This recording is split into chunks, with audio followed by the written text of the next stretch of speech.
आहेत या संदर्भात त्यांनी स्पष्ट करावं. काय उत्तर असतं? ते काय म्हणतात आणि मी त्यांना आन्सरेबल नाही.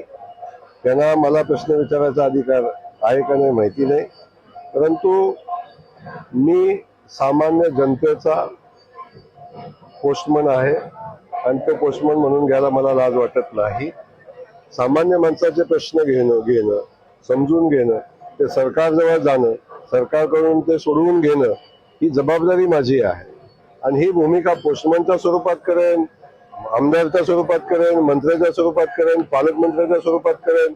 मी माझी भूमिका करत असताना आम्ही सामान्य माणसाच्या हिताची, सामान्य माणसाचा प्रश्न सोडवण्याची भूमिका नक्की करत असताना मला पोस्टमनाची भूमिका मिळाली तरी मला वाईट वाटायचं काम नाही. ऑलरेडी एक विषय आहे की आम्हाला तयारी करायची खूप काही आवश्यकता नाही. आमच्याकडे विजयासाठी लागणारं मतदान ऑलरेडी भारतीय जनता पक्ष म्हणून आहे. आम्ही महायुती म्हणून एकत्र लढतोय, महायुती म्हणून आम्ही एकत्र आलो. मला नाही वाटत पुढे काय शिल्लक राहते. तरी सुद्धा आमचा संकल्प आहे की आम्ही 500 पार जाण्याचा आमचा संकल्प आहे आणि 500च्या पुढे आम्ही मतदान घेऊ आणि आमचा उमेदवार खूप मोठ्या फरकाने निवडून येईल हे सांगताना मला म्हणजे अडचण नाही. असा एक नॅरेटिव्ह सेट करायचा प्रयत्न केला जातो की जिल्हा बँकेमध्ये राजेंद्र राऊत यांनी भ्रष्टाचारावर आवाज उठवला म्हणून राजाभवनामध्ये पडणार नाहीत. मला एक कळत नाही, भ्रष्टाचारावर आवाज उठवल्यावर मतं पडतात का कमी होतात हे एकदा तपासलं पाहिजे. आणि अडचण कुणाची आहे? ज्यांनी भ्रष्टाचार केला त्यांची आहे. ज्यांनी भ्रष्टाचार केला नाही ते सगळे संचालक व्यवस्थित आहेत, त्यांना आनंद आहे. आणि त्याच संचालकांची इच्छा होती चौकशी व्हावी. त्यांनी भ्रष्टाचार केलाय त्यांच्यावर कारवाई व्हावी. त्यामुळे भ्रष्टाचार कुठं झालेला आहे, कुठल्या टोकाला झालेला आहे तुम्हाला माहिती आहे, जेव्हा मी सांगायची आवश्यकता नाही.